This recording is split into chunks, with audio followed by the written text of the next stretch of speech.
Find mass of CaSO4 formed 80% pure 1000 gram CaCO3, ठीक है, 1000 दे रखा है ना।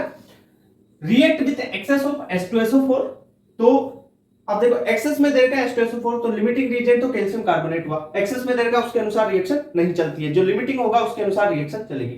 तो CaCO3 दे रखा है पर वो 80% प्योर है, प्योरिटी वाला कॉन्सेप्ट लगाओ। तो ऐसा क्वेश्चन आ जाए ना, तो सबसे पहला स्टेप होता है कि प्योर का मास निकाल लो। 80% प्योर है, अब 100% प्योर का मास निकालो। तो आप क्या निकालोगे, mass of pure CaCO3, mass of pure CaCO3 pure के लिए 80% प्योरिटी पे है वो, और 1000 ग्राम है, ठीक है, आ गया। तो ये कितना हो जाएगा आपके पास, यहां से सोल्व करोगे तो 800 ग्राम आ जाएगा। ये प्योर CaCO3 का।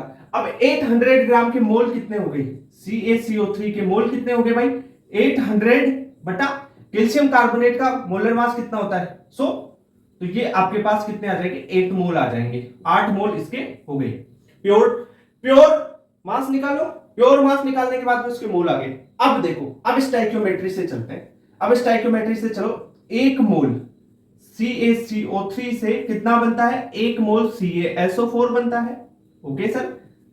तो इसके 8 मोल से इसके 8 मोल्स है, ठीक है, तो क्या बनेगा, 8 मोल ऑफ CaSO4 बन जाएगा।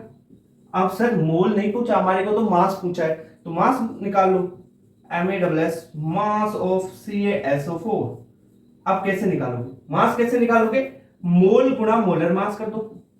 मोल कितना है, 8 है, मोलर मास इसका कितना होता है भाई, CaSO4 है ना, तो इसका 136 होता है, और 8 इंटू 136 करोगे तो 1088 ग्राम आ जाएगा, ओके। तो इसका आंसर क्या आ जाएगा, 1088 ग्राम, या अगर किलोग्राम में लिखो तो 1 पॉइंट, या आप लिखो इसको तो 1.088 किलोग्राम, ऐसा हो जाएगा। क्लियर बात, तो ये क्वेश्चन आपको समझ में आया।